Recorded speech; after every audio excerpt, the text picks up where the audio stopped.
السلام علیکم۔ آج ہم منٹو کے جس افسانے کا تجزیہ کرنے جا رہے ہیں اس کا عنوان ہے کالی شلوار۔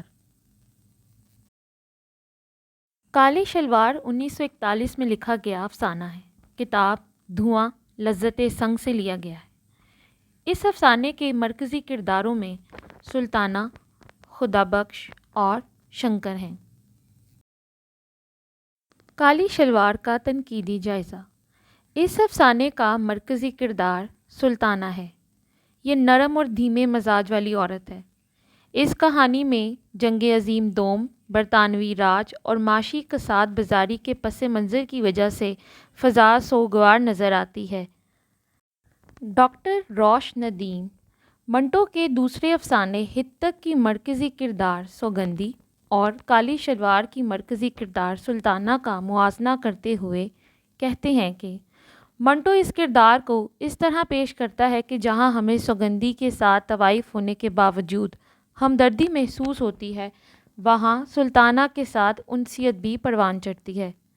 منٹو نے امبالہ کی فوجی چھاونی اور دارالحکومت دلی کو کہانی کا وکیل اور دوسری عالمی جنگ، برٹش راج اور شہروں میں پھیلے ہوئے معاشی کساد کو پس منظر بنا کر فضائی سوگواری کے ذریعے سماجی سیاسی صورتحال کو بیان کیا ہے۔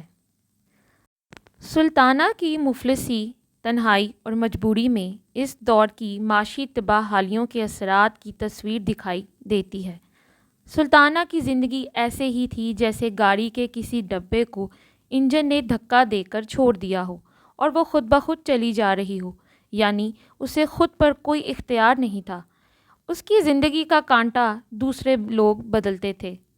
پریم گوپال متل کالی شلوار کے حوالے سے لکھتے ہیں کہ کالی شلوار طوائفوں کی کہانی کے باوجود پڑھنے والے کو اس طرح متاثر کرتی ہے کہ اس میں اس ماحول کے دو کرداروں کی ذہنی کیفیتوں کا ایسا تجزیہ ہے جس میں کہانی کی ساری دلکشی موجود ہے۔ اس کی وجہ صرف یہ ہے کہ افسانہ نگار نے شروع سے آخر تک افسانے میں جتنی چھوٹی بڑی باتوں کو ایک زنجیر میں مربوط کیا ہے، اس میں ایک ایسا رشتہ پیدا ہو گیا ہے جو کسی سخت سے سخت حادثے سے بھی نہیں ٹوٹ سکتا۔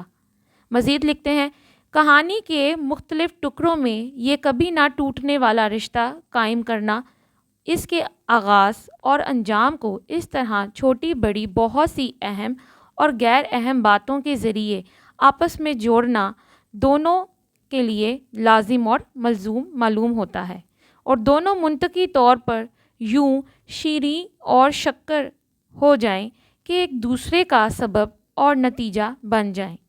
منٹو کے فن کی ایسی خصوصیت ہے جو ان کے ہر افسانے میں یا کم از کم اکثر ناولوں میں موجود نظر آئے گی۔